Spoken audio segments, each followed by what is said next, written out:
Ouais, moi je les vois pas sortir poule déjà.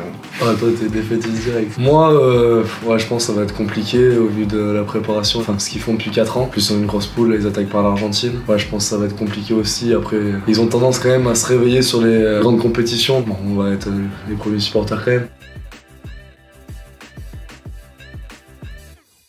Ils sont assez nombreux et déjà, bon, je pense que le meilleur tout de suite, le plus en forme, c'est Damien Penaud, au vu de ce qu'il fait avec l'ASM et avec l'équipe de France. Voilà, j'espère qu'il va faire une grosse Coupe du Monde. Maïna aussi. Ouais, Maïna, il est en forme. Bon, tous, hein, de toute façon, que ce soit Fofana, Lopez.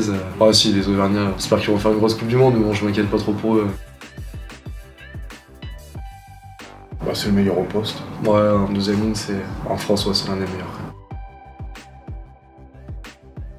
Ituria, je suis fan parce qu'il a tout, c'est déjà un gros plaqueur et puis ballon en main, il va vite, il est capable de faire jouer. Ouais, j'aime bien moi sa faculté à attaquer la ligne. Un mot, je sais pas ce que je pourrais dire, mais... Moléon. Ouais, Moléon, c'est un bon souvenir pour nous parce qu'on les a tapés en phase finale. Fofana, moi c'est mon poste, à lui c'est... Il est créateur. Ouais, c'est la star, franchement. Bon, déjà, en défense, c'est quasiment que des plaquages offensifs et il a une faculté à mettre des carreaux, c'est énorme. Et puis en attaque... Deux mots, là, ah putain, 2 mots, c'est vrai. Faut que je dise 2 mots. J'ai des rédacs. Magicien. Factor X quand il veut, ouais. Ah non, on inverse, Factor X. C'est lui le Factor X. Ouais. Bah, moi en tant que deuxième ligne, ça serait Verelina, mais je dirais Penaud. Bah, moi en tant que centre, ça serait Fofana, mais je veux dire Penaud aussi.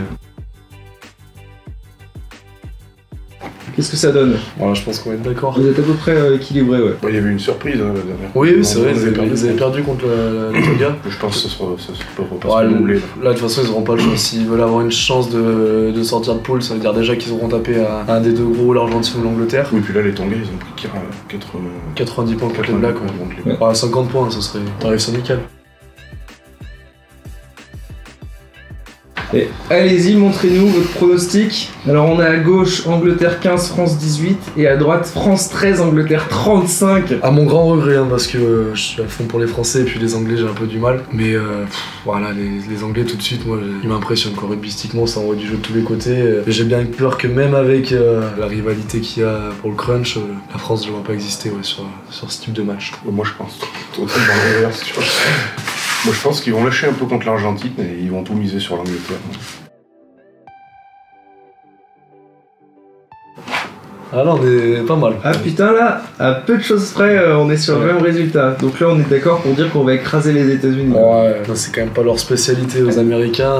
J'espère que ce sera pas leur dernier match de Coupe du Monde aux Français, mais large victoire. Les Anglais et les Argentins, ils vont leur mettre tarif aussi. Oui, c'est sûr. Ça va jouer entre trois équipes de toute façon. Ça va vraiment être le souffre-douleur de cette poule. Ouais, de toute façon, là, les Américains et les Tongiens, dans cette poule, ils ont aucune chance. Enfin, il y a quand même 2 grosses équipes, plus la France qui est capable de tout en Coupe du Monde.